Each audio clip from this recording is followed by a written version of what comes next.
নুরু পাগলারে মানে বিকাশ নূরেরে ওরে কি পাগলা গারদে ঢুকান যায় না।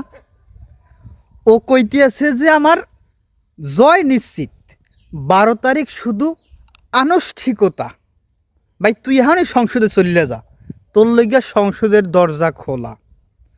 ও মনে করেন যে এমন পিনিক হইছে, কারণ হাসান মামুন ওরে যে এমন পিনিক দিতে আছে, কারণ নূর নিজেও বুঝতে পারতেছে যে বিএমপির কেউ ওরে খায় না। বিএমপির মানে ওর লগে এক নেতাই আছে বিএমপির, ওই নেতার আবার 50-60টার বেশি আবার যাইয়া চালাপালা নাই। তাই নূর বুঝ দিয়েছে যে বিএমপির কেউ তোমার খাই না। এদিকে জামাত শিবির এই 12 দল যদি জোট হয়, আমি শীর্ষ চাইরেও থাকতে পারবো না।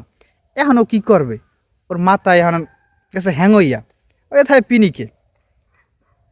ও নূরও ভুল করছে, বিএমপি ওই জায়গাতে ভুল করছে। নূর ভুল করছে কি, ও যদি জোরে না যাইতে তাও কিছু ভোট পাইতে, বুঝছেন।